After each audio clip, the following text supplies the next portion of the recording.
It's our take on this. In the Australian, July 29, UNESCO was considering heritage of convict sites in Australia. Australia will know within days whether another generation of boat people, convicts, are worthy of international recognition. Successive federal governments have tried for 15 years to get convict sites recognised and to create a tourism drawcard with obvious economic and cultural benefits. In 2006, however, it became clear the theme of white settlement could not compete with other countries' nominations.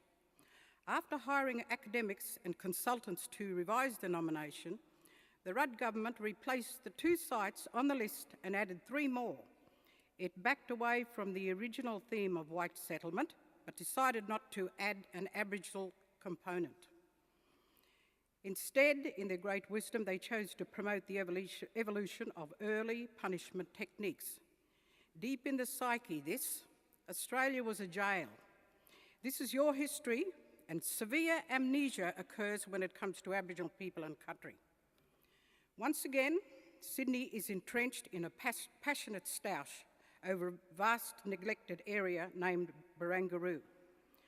Barangaroo, who was a remarkable, powerful and courageous woman from the mob, from the country around North Harbour and Manly. Connotations to dribble over. Sitting up naked with the bone through the nose at the government's table. Bringing men ashore. This is the danger of a single story and who writes it. One politician referred to Barangaroo as Aboriginal kitsch. Another descendant stated that any conversation with reference to do with Aboriginal people is a committed blackfella hobby. I understand the English doubted the capacity of convicts to govern.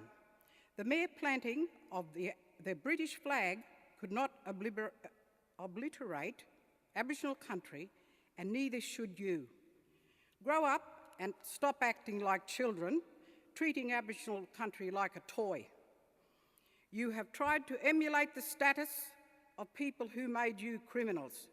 Given the treatment of Aboriginal people in this country, grand statements, pithy apologies, small men, no leaders of any stature in regard to Aboriginal people. Aboriginal people say you can't make a silk purse out of a sow's ear. It remains deep in the psyche.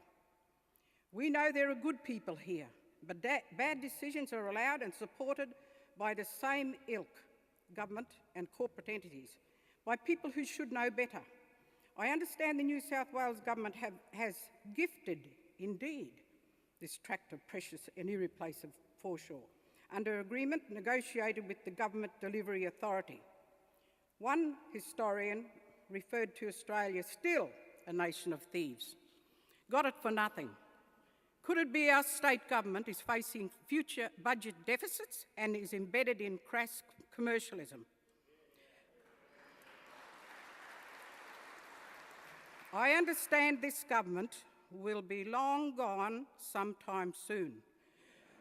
Would we dare to believe that the next government has some conscience and class?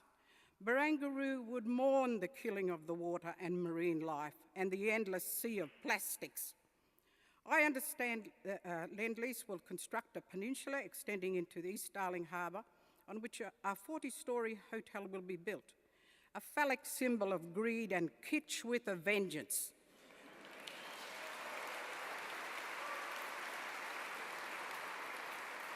Where does all the effluent go? Back around to Bondi again? If we're saying that, I think I might leave this out. Global cities like Paris and London don't have the history of cultural cringe. They're true to themselves, not a copy. Stop the garbage and grow up. In consultation with the Aboriginal people, there is a need for a place similar to the Smithsonian National Museum of American Indians in DC, the Simon Wiesenthal Museum of Tolerance, the Smithsonian National Museum of African American History and Culture in DC. Grow up. This place must be in the Eora Way at Barangaroo, not on Goat Island. This is not your playground. We must have a legacy for all of us, all Australians.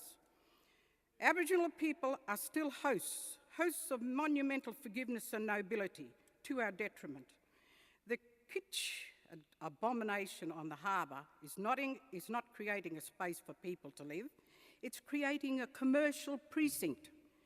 If the plan goes ahead, it will create an unnatural population in a space that should be reserved for all of us.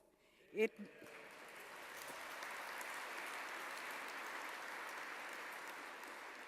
must be an inclusive space rather than an exclusive space. Thank you.